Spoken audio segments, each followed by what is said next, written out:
Happy Mother Sunday morning. Hey everyone, I'm Emerald Louu. This is my channel on YouTube and I'm so happy to see you. I want to do a cafe with Lou. Let's see if I can just roll it out real quick. First topic, fresh out of the motherfucking toaster oven. Because yes, this happened today, Sunday morning. Crystal Renee Smith, the wife of R&B sensation Neo. Yes, we all know Neo. All because of you. So sick. Girl, can we chill? Say it, say it, say it. That's my favorite Neo song. So the first thing I saw when I clicked on Instagram after I woke up this morning was that she posted that she was tired 8 years of him cheating on her unprotected. Now, this comes as a shock only because just a few, I don't even want to say months, a few weeks ago, they had, I think, a vow renewal, they had a photo shoot, they had all this extravagant things going on, and this happened after one of them had filed for divorce. I want to say either in 2020, right when the pandemic happened, or probably last year in 2021, but I do know that there was talks about them getting a divorce. Then we saw that they were fixing it and figuring out the relationship, and they renewed their vows or did whatever the hell they did, and they did a photo shoot now for Crystal to wake up this morning and choose violence. But actually, she didn't choose violence.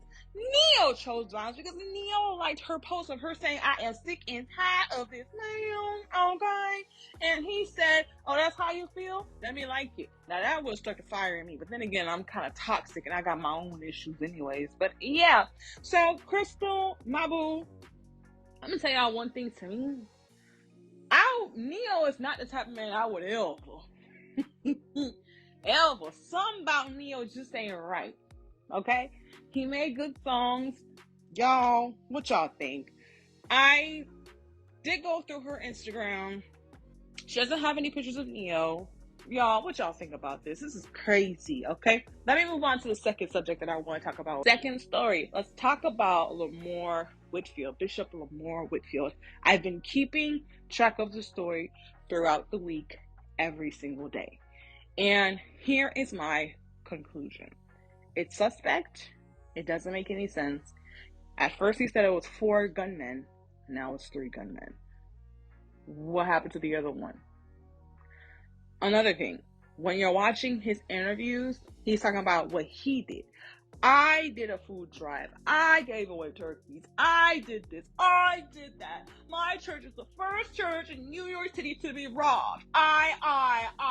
Me. No, when you're a leader of a church, that's not how you speak. Also, have we seen any pictures of his actual church on the inside?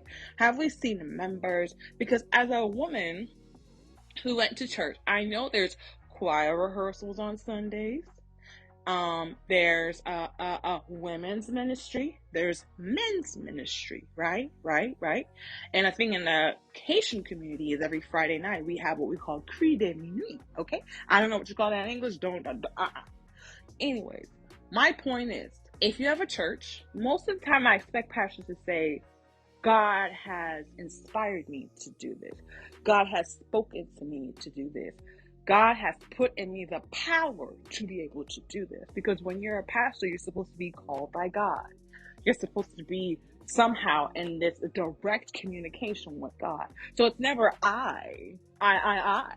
It should be the Lord has spoken to me. He gave me the ability to do this. But then at the same time, he also says he makes his own money his own way. He don't get money from the church. Well, okay. That might be true. Another thing. He brags. Let's just keep it real. He brags about his car. He showboats and he's a show off with his clothes. Right? So you have a Rolls Royce truck. You have another truck. You have a big house. You wear expensive clothes. So I'm guessing because coincidentally, or we're going to say because you don't make the money from the church, you make your money otherwise. So, hey, my money did this, but I'm not going to use my money to be able to purchase a church. I'm going to rent a church out on this crazy looking block. And inside the church is also crazy looking, right? If I was going to a church and I saw my pastor walking in with Gucci, with Rolls Royce, and I'm looking at the church and I'm like, this church is a little bit crappy. And if I'm looking at the members, because the thing about it is, to me, it's just very, very strange. The church is a place of refuge. A lot of women, because it's mostly women in the church, because women are the ones who are seeking answers, who are seeking help. And I feel like the church plays on women's weakness. Give more money, and God will answer your prayers. Bishop Whitehead, I don't trust him. He a lying son of a mama. Okay? He allegedly took somebody's $90,000. Okay? He went to jail. This is the thing. The press conference. His point at the press conference is that the church should be able to bear arms just like school teachers are going to be able to bear. I don't even know if they passed that. He said despite them being a felon. So the whole point, I want y'all to pay attention to this part. The whole point is because you want to be able to carry a pistol. And then when you're carrying your pistol because you're doing something illegal, because I refuse to believe you're doing something good behind the scene. You're doing something illegal. You can't carry a pistol legally. So you set up this whole thing because that man didn't move. The camera moved for some reason away from you. Nobody's screaming and yelling in the church. As soon as they came in, you just dropped to the floor. You didn't say, wait a minute, what's going on? Hey, fellas, what are you doing? This is the house of God. Why are you doing this? God wouldn't like this. That he didn't do that. He didn't do that. Right? So now this whole thing is, he wants to carry arms. So now, if you want it for the church, you're gonna be shooting people at the church, okay? And then you're gonna be carrying it outside. Then you're gonna do something illegal on the streets. They're gonna say, "How is a felon able to have a pistol?" Oh, because we passed a law that churches should be able to carry arms, should bear arms in the Constitution. But you were a fraudster before. You're not trustworthy. You ain't shit. You're a liar. You're not really a bishop. You went to prison. You know you can't get a regular job unless you go back to the lifestyle you went to before. You decided that you were going to come out, and I'm telling y'all, please be careful of these motherfuckers that go to prison or jail or whatever the hell it is, and they come out and say, I am a new man. I want to be a pastor. God spoke to me while I was in the jail cell, yes, and I read the Bible front to back, yes, cover to cover, and I have been moved by the Holy Spirit. What did he go to jail for? Okay, what was the ground? Was it petty theft? Did he harm anyone in the process? And then keep your eyes on, because it just so happens that he was doing, I think it was identity theft. And I want to know about that first wife. I want to know because he had very lightly talked about how his ex-girlfriend or ex-wife or whomever she was talking about he did things to his kids. I want an investigation about that. So he ain't no good. Child, Bishop looking like a hot mess. He sounds like Brother Polite to me. He sounds like Mushmouth. He doesn't answer questions directly. He can't stay on task. And he's chaotic. Bishop Lamore Whitehead. Y'all tell me how y'all feel about him. Quickly, Kelis. The one thing I have to say is I don't want to take away from Kelis her feelings. I want people to be able to say, yes, you love Beyonce, but let me hear what Kelis is saying. Okay, she's entitled to her feelings. And we all have been upset in the heat of the moment and have said some things, and then we just rush to conclusions. Okay? So Kelis said that she was upset because she wanted Beyonce basically to reach out to her and let her know that she was going to use her song. And then she also said that Pharrell has the rights to her music. I don't know what song she's talking about, baby. Pharrell took the rights to her song. So she doesn't have any rights to her music. Now the question becomes, if you don't have any rights to the music, then I don't think anybody needs to reach out to you. But at the same time, you are allowed to feel like you're being duped or even bamboozled because you wrote the song, you don't have any credits to it, and you're not going to get paid for it. Well, given the fact that Beyonce actually put your name on it, boo boo. So we wouldn't even know if Beyonce didn't if Beyonce didn't put your name on it, I think we would understand more. But everyone feels like Beyonce put your name, so that's giving you credit. Yea, though Pharrell owns the credits or the writing or publishing to that song. So she knows she gave you your credit by putting your name on it. No, she didn't reach out to you. But if she didn't put your name on it, we wouldn't even know. Your issue is with Pharrell. We don't know what happened to you and Pharrell. And we don't know how he was able to bamboozle you. Good luck to all of y'all in the music business. But that's how I feel. Kelis, let's give her right to feel upset. Let's allow her to feel the type of way that she feels. And let's not automatically just say that she's full of crap. She is allowed to feel the way she feels. She's human. And she feels screwed over. Is her battle with Beyonce? I don't know. But what I do know, her battle is with Pharrell. And hopefully she gets some type of money back on that whole situation. Alright? Next, let's talk about Mr. Will Smith. What I really want to say about Will Smith is, it's not up to us to say, we forgive you, Will. The apology was not for us. It's for Chris Rock. Okay? Not for us.